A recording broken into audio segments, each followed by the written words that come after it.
temos que falar de mercado, temos que falar de justiça e temos que falar de lei. Antes de abordar o tema propriamente dito, lembro que o juiz Gunter, quando se preparava para o vestibular de Direito, teve um professor chamado Leminski, Paulo, e ele tem um poema que é extremamente interessante. No fundo, bem lá no fundo, a gente gostaria de ver nossos problemas resolvidos por decreto. Mas problemas não se resolvem. Problemas têm família grande. E aos domingos saem todos a passear. O problema, sua senhora e os probleminhas. Sabe, era Leminski. Então, vamos lá. O Brasil é o que nós temos, e ele, em número, ele é espantoso. A eficiência no setor privado tem o posto 46 dentre as 60 maiores economias. Nosso desempenho econômico está no 43º, a infraestrutura, 52º, eficiência do governo, 58, conseguimos só ultrapassar 2. Mercado de trabalho grande, 32º, investimento internacional já foi melhor, 23º. A nossa eficiência e produtividade atendem, 59º lugar. E os nossos preços, todos sabemos, é o 54º. Somando a eficiência do setor público, nós estamos no 58º lugar. E no setor privado, 46º, e no geral ficamos em 54º lugar. É o país que temos. Terceirização, só para lembrar, começou na Segunda Guerra, chamaram os Estados Unidos para resolvê-la, e os Estados Unidos precisava produzir armas e não tinha tanta fábrica para produzi-las, segundo a necessidade do momento. Terceirizou, então, o revólver, alguém fazia o cano, outro fazia a mira, outro fazia o disparador e outro fazia o cabo. No Brasil, vejo aquela pequena foto, os mais velhos, bem mais velhos, sabem, é a Rome Isetta, e começou aqui na década de 50 para 60. Terceirização é um neologismo e é delegar a trabalhadores não pertencentes ao quadro de funcionários de uma empresa funções exercidas, grifo, anteriormente exercida por empregados. Para a administração não é nada além de um processo de gestão que se repassa a outrem parte do que se faz. Ponto de vista da economia, e a economia rege efetivamente a sociedade, incrustou-se definitivamente no processo econômico, indicando a existência de um terceiro que, com competência, especialidade e qualidade, em condição de parceria, presta serviços ou produz bens para a empresa contratante. Carta política, terceirização. Ninguém será obrigado a fazer ou deixar de fazer alguma coisa, senão em virtude de lei. Eu não consigo advogar sem lembrar todo dia, toda hora e todo instante dessa garantia da cidadania. Artigo 170 diz: é assegurado a todos o livre exercício de qualquer atividade econômica, independentemente de autorização de órgãos públicos, salvo nos casos previstos em lei. Se eu conjugo a primeira franquia com a segunda, digo: faço tudo que a lei não me impeça. Por incrível que pareça, até o ano em curso, nós tínhamos um débito legislativo e vivemos subjugados por mais de 3 décadas por um pensamento judicial. Senhores, eu estou a tratar de uma atividade econômica que engloba algo como 12, 15 milhões de brasileiros e havia um débito legislativo que só foi resolvido em 2017. E vivemos assim, através de súmulas regulatórias do Tribunal Superior do Trabalho. No ano de 86, dizia a Justiça do Trabalho que tudo era ilegal salvo trabalho temporário e serviço de vigilância, as duas atividades com raízes no instrumento normativo derivado do Parlamento. E o resto, senhores, diziam os juízes, todos são empregados de quem contrata. Em 93, já sob a égide da nossa Constituição Cidadã, disseram-nos que a contratação de trabalhadores por empresa interposta é ilegal. Onde estava a lei que eu não sabia? Formando-se o vínculo diretamente com o tomador dos serviços, salvo o trabalho temporário, que já havia a previsão na súmula 256. E disseram à economia, disseram à sociedade, disseram a milhões de trabalhadores e milhares de empresas. Não forma vínculo entre o tomador e a contratação de serviços de vigilância. Já sabíamos disso porque tínhamos uma norma do Parlamento. Conservação e limpeza, não havia norma do Parlamento. Bem como de serviços especializados ligados à atividade e meio do tomador, desde que não haja pessoalidade e subordinação direta. Era o que tínhamos. Criou-se o conceito de meio e fim, e quem procurou saber exatamente o que era, nunca descobriu.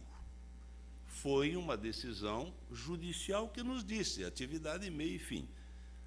Não vou longe, tem uma obra, Terceirização do Direito do Trabalho, alguém ousou definir o que era meio, pode ser considerada como sendo os serviços especializados, auxiliares ao processo produtivo, de bens ou serviços, que não produzem isoladamente proveito econômico, por não estarem ligados diretamente aos fins sociais da tomadora. Confesso-lhes, vinha do escritório para cá e fiquei a pensar nesta definição. O que faz um empresário que produz parafuso? Para alguma finalidade, há. Seria uma atividade meio, mas para ele é atividade fim. Atividade fim, diz também Rubens Castro, é aquela essencial objeto social da empresa, dirigida ao seu objetivo econômico, atividade para a qual a empresa foi criada e organizada, alocando pessoal, custos e definindo as tarefas. E vinha no carro pensando, e o sujeito que faz o parafuso? Pode ser meio, pode ser fim. E quem vai me dizer isso pode ser a Justiça do Trabalho. Terceirização chegou no Supremo, um processo da celulose nipo brasileira, guerreando com o Ministério Público. Está ali o AI, em recurso extraordinário. O relator é o ministro Luiz Fux. Em junho de 14, atribuiu a esse específico caso uma repercussão geral. O AI foi provido em junho de 15, está reautuado o processo agora em dezembro de 16, e tomou, então, o número do recurso extraordinário, que era o que a nipo brasileira pretendia do ponto de vista processual.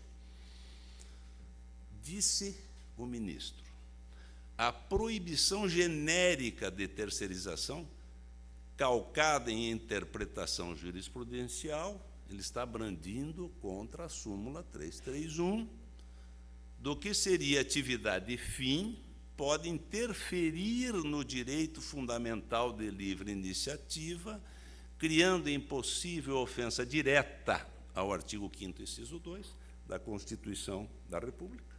Obrigação não fundada em lei capaz de esvaziar a liberdade do empreendedor, que é aquela referência que fiz ao início, ao artigo 170. De organizar sua atividade empresarial de forma lícita e de maneira que entenda ser mais eficiente. Disse mais, a liberdade de contratar, prevista no artigo 5º, 2, é conciliável com a terceirização dos serviços para o atingimento do exercício fim da empresa. O que nos diria o Supremo Tribunal Federal se não tivéssemos a lei federal que vamos analisar na sequência? Eu não tenho muita dúvida que o Supremo ainda que midiático, ia ter que cumprir a Constituição Federal e iria erudir mais uma súmula das tantas erudidas súmulas do TST, que se arvorou no direito de juslegislar, impondo condutas aos particulares como se lei e poder tivesse. Mas vamos ao parlamento, e antes de nele chegar, eu gostaria de dizer o seguinte: deslembro-me de um governo tão fraco, um executivo tão fraco, de um legislativo tão acuado e de um Supremo Tribunal Federal tão ativo e midiático, mais midiático do que ativo. E, por incrível que possa parecer, é nesse ambiente, que eu diria insalubre, é que nós fomos buscar a solução para a terceirização. Começou em 1998, o primeiro, Fernando Henrique, que ainda nos dá palpite sobre o nosso futuro. O segundo, peguei uma foto quase caindo, era o presidente da Câmara de Deputados. E o terceiro, talvez fosse Lobinho naquela época, tornou-se Lobão e era o vice-presidente do Senado. Os três personagens estão aí na berlinda. Temos uma lei 13.429, coube ao Maia, na presidência da Câmara, dispor sobre o assunto. Fiquemos só com a parte que nos junta hoje. Dispõe sobre as relações de trabalho na empresa de prestação de serviços a terceiros. Em 1998, houve um projeto de lei que chegou em 2000 na Câmara de Deputados, presidida por Michel Temer. Lá, o projeto de lei foi aprovado e da Câmara subiu ao Senado, quando era vice-presidente o senhor Edson Lobão. Lá, eu tenho um registro histórico, em 2 sessões, ele liquidou o projeto no bom sentido. E quem quiser, acesse a Rede Mundial de Computadores, está lá a sessão. Em discussão, o projeto de lei número tal. Sem debates, considera-se aprovado. E fizeram, então, o substitutivo, que voltou para a Câmara em 2003, porque, então, o senhor presidente da República, Lula, houvera encaminhado uma mensagem para que de lá fosse retirado. Lula não entendia bem de Constituição, pelo menos dessa. Obviamente que um projeto já aprovado na Câmara e aprovado no Senado, não pode o reitor da República pensar que se retire. Voltou, então, para a Câmara. Muito bem. Esse projeto de 98, aprovado em 2000, com substitutivo em 2002, dormia, então, na nossa Câmara, até o ano de 2017, quando alguém foi escarafunchar em alguma gaveta algo que pudesse resolver o problema da terceirização. Disseram ao Maia: tem aí um problema. Se mudar uma vírgula do que veio do Senado, não vai dar certo. Então se fez, ou fez-se, um esforço de aprovar do jeito que estava. Eu penso que de 98 a 2017, no mundo atual, como bem lembro do Alegrave, líquido, passou uma eternidade. Mas, enfim, com base nesse projeto, nós temos hoje uma lei federal que disse que o parlamento pensa sobre o assunto. Empresa prestadora de serviços a terceiros é a pessoa jurídica destinada a prestar a contratante serviços determinados e específicos. A prestadora contrata, remunera, dirige o trabalho, ou vai um pouco mais além, subcontrata outras empresas para a realização desses serviços, quarteiriza. Não se configura vínculo empregatício entre os trabalhadores, os sócios das empresas, prestadoras de serviço, qualquer que seja o ramo e a empresa contratante. É lei federal e não me consta que haja aí nenhuma inconstitucionalidade. Tem inconstitucionalidade para quem pensa que princípio possa balizar a inconstitucionalidade, mas não há, em relação à Constituição Federal, no meu sentir, nada de errado. Mas contratante é pessoa física ou jurídica, ou seja, a pessoa física contrata terceirizados. Celebra contrato com empresa de prestação de serviços determinados e específicos. É vedada a contratante a utilização dos trabalhadores em atividades distintas, há um veto. E os serviços contratados poderão ser executados nas instalações físicas da empresa contratante. Sim, vou trabalhar lá dentro, produzindo prego, produzindo o que eu queira, ou em outro local, de acordo entre as partes. O local passa a ser irrelevante. Algumas cautelas o legislador teve. É responsabilidade da contratante garantir condições de segurança, higiene e salubridade, são regras constitucionais, quando o trabalho for realizado em suas dependências ou local previamente convencionado. A contratante poderá estender ao trabalhador da prestadora de serviços o atendimento médico, ambulatorial e refeição destinado aos seus empregados, existente nas dependências da contratante ou local por ela designado. A empresa contratante é subsidiária. Convenhamos que, do ponto de vista positivo, a terceirização está liberada naquele contexto. O parlamento recebeu uma reforma trabalhista que os senhores estão debatendo. O meu tema não estava ali ainda. O Temer mandou uma proposta de reforma trabalhista que, eu digo, tornou-se mera orelha de livro, porque o parlamento destilou contra sindicatos, justiça do trabalho, anacronismo da CLT, destilou uma pletora de regras. Então, a reforma do Temer não existe. Ficou só uma orelhinha num livro deste tamanho, que é a reforma que nós estamos aqui a comentar.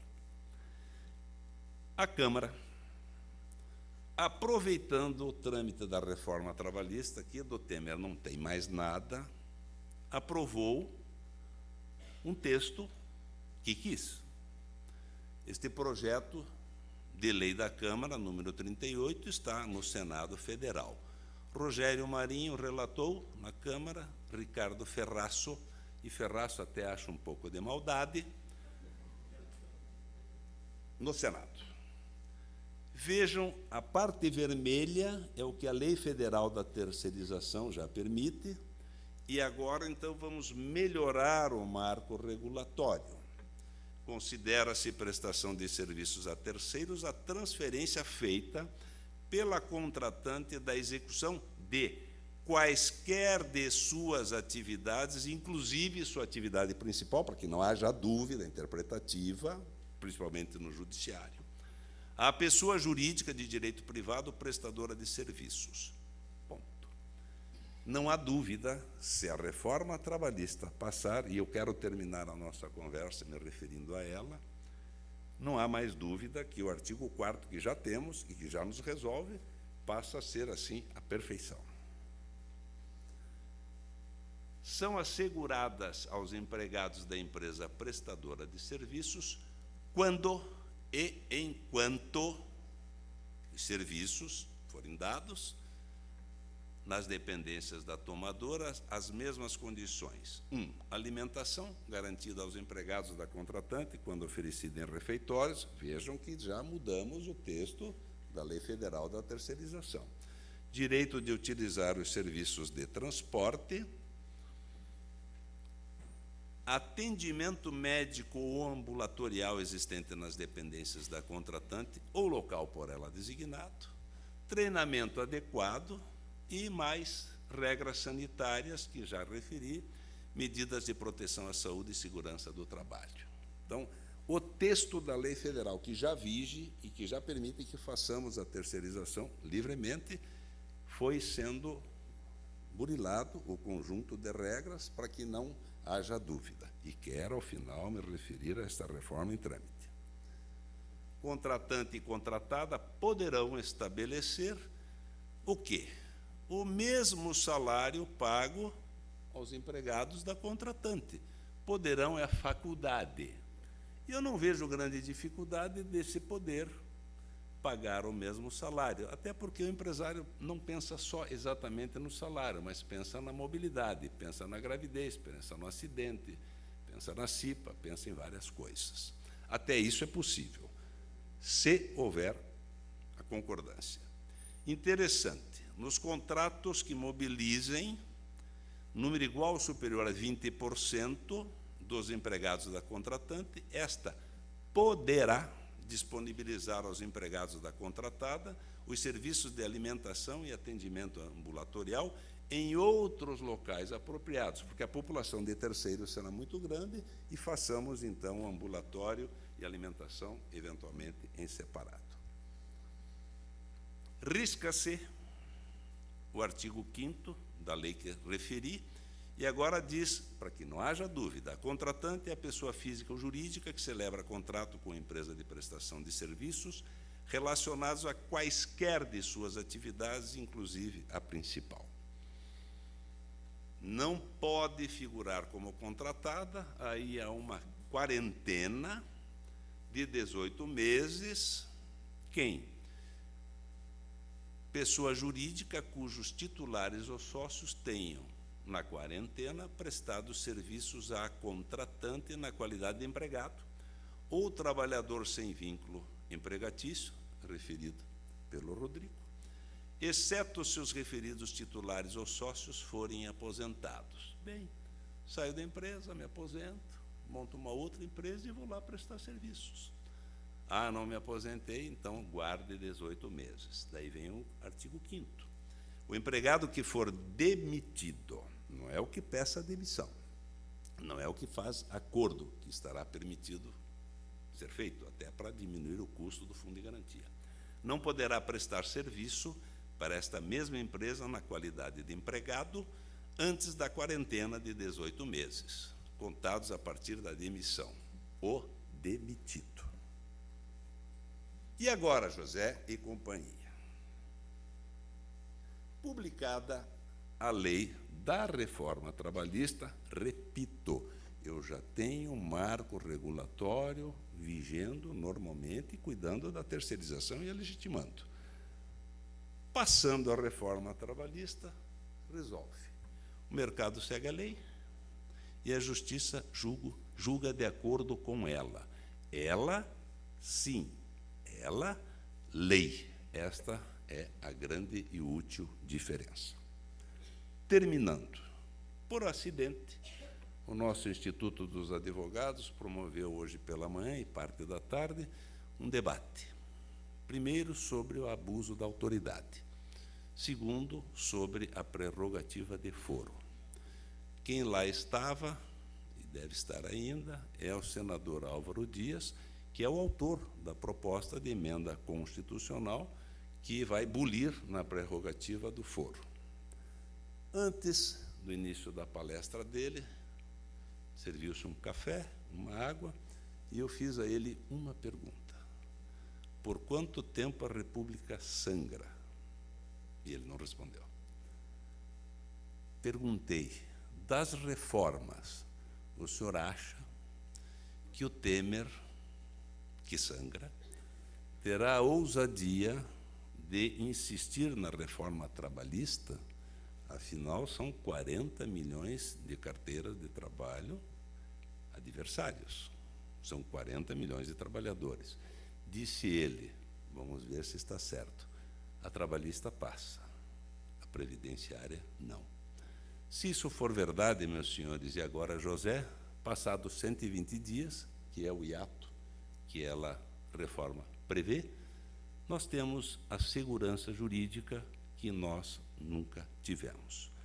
Eu sempre tenho dito como advogado, não consigo compreender como, sem mudar a Constituição Federal, sem mudar a lei, possa o pensamento judicial pensar diferente. Houvesse uma nova carta política enunciando outros marcos, tivesse uma outra lei, eu até toleraria, como advogado, que a jurisprudência mudasse. Mas, com todo o respeito, mantida a regra constitucional, mantida a lei, no caso, a ausência de lei, não podemos efetivamente criar condições que a lei não nos impõe. Chega disso na terceirização. Muito obrigado.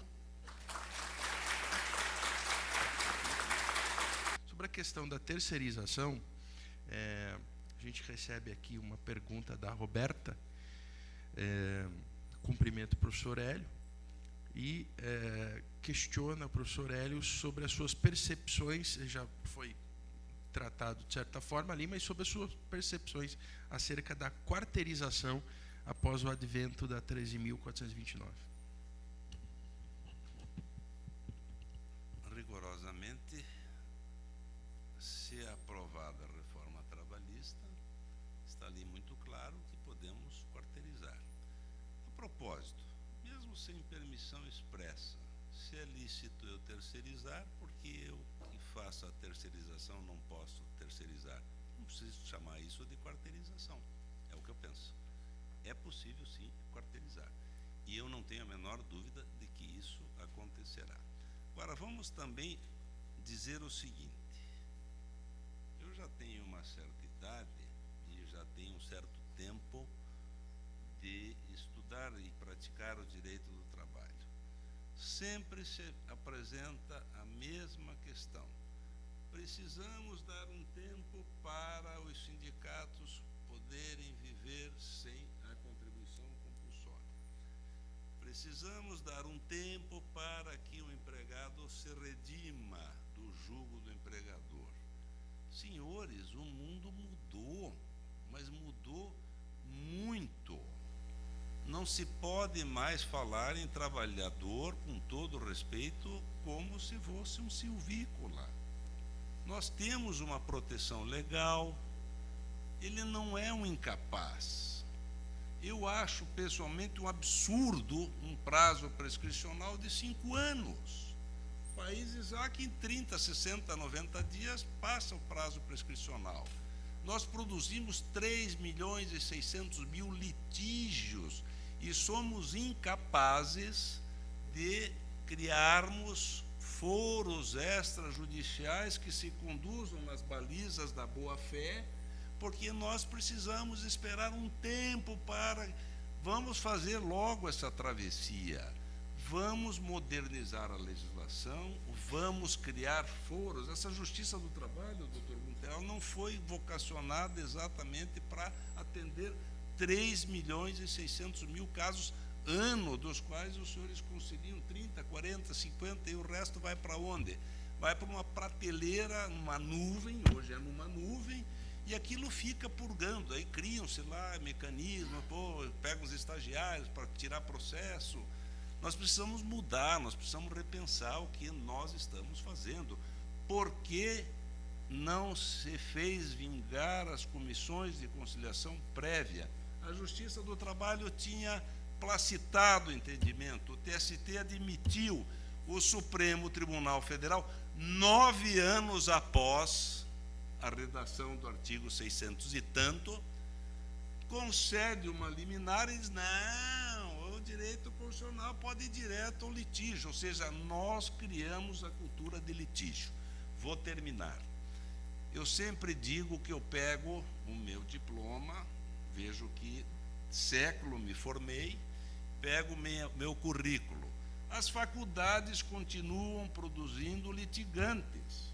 É processo do trabalho, é processo administrativo, é processo tributário, é processo civil, é processo penal. Não se cria o hábito da composição, da mediação, da negociação entre o sindicato e a empresa para resolver litígio.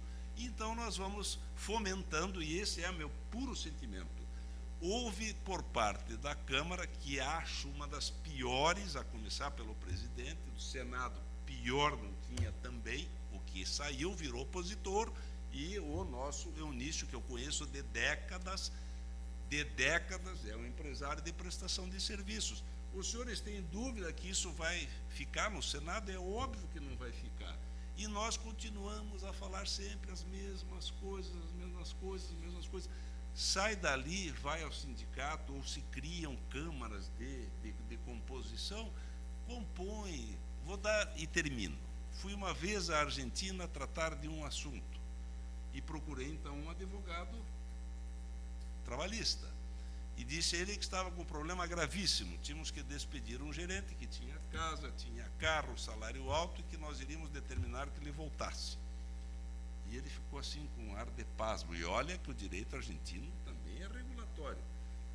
Abriu a gaveta, me deu o endereço, fui a um tabelionato equivalente. Só peça para lavar uma escritura, defina o valor a pagar, e eu digo, sim, e depois? Não deve ter depois. E efetivamente não houve depois. Tinha lá lavrou-se uma escritura, uma minuta, pagamos um bom valor, demos a ordem de retorno, ele veio para cá. Agora aqui não, é litígio. Vamos fazer a travessia. Gostaria de terminar. Disse, e é a parte boa da palestra, o doutor Rodrigo, teremos muito serviço. Obrigado.